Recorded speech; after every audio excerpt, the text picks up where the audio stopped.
If you've ever wondered what sparked my journey to becoming a Reiki Master Teacher, it's probably not what you would expect.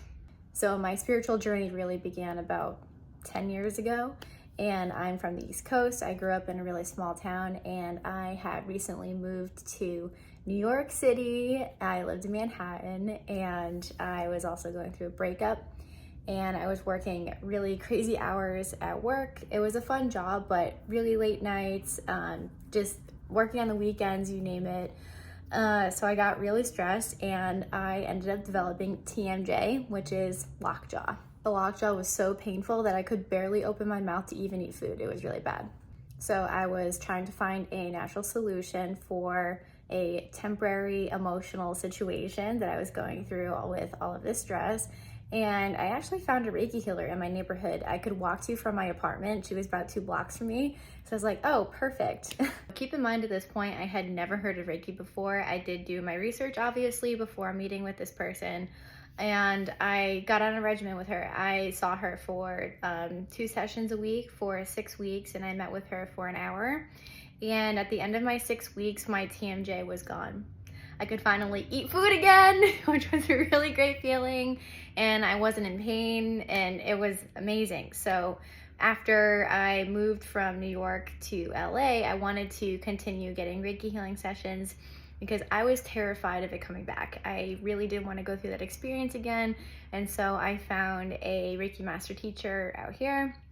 And also at the time, I wasn't familiar with like distance healing or anything. This was just like my first intro to Reiki. I started meeting with her once a month for maintenance, and I started having these, I don't want to say crazy, but it's going to sound crazy, really powerful experiences. So when I would lay there with my eyes closed, I was seeing really vivid colors.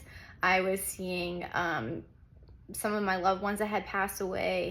I would see angels, and just to give you an idea. Having the experience of seeing vivid colors, having very vivid dreams, and having sensations through the body during a Reiki session is normal. However, some people experience nothing, and that's also perfectly normal. It doesn't mean that you're not receiving the Reiki healing. But since I was getting all of these amazing messages during my sessions and all this clarity, I wanted to learn everything I could possibly know about it, why I was having those sensations, and my third eye just really blew open. It was at the same time I was becoming obsessed with crystals that I was starting to learn about Reiki. And Chakra To Ya actually started out as a product company. I made bath teas, I made crystal elixirs, and I wanted to collaborate with the Reiki Master to channel extra healing energy into the products I was selling.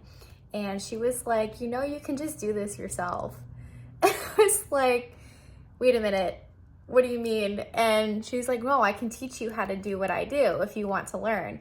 And I was like, well, I thought you had to be born with some kind of like superpowers or something. And so she's like, no, like anyone who wants to learn can learn. And that made me so happy because then I was able to, take level 1 through the Reiki Master program and, spaced out over time, of course. And I was able to channel the Reiki to my products myself, and that felt very empowering. And it really opened me up spiritually. Like if you were to ask me 10 years ago when I started my spiritual journey, you would know X, Y, and Z, I would be like, yeah, right. To wrap up this story, I also received my Reiki mastery in Reiki Tuma, which is the Kundalini energy. And I channel both the traditional Usui, or some people say Usui, and Reiki Tumo. I also have other masteries in different types of energy healing.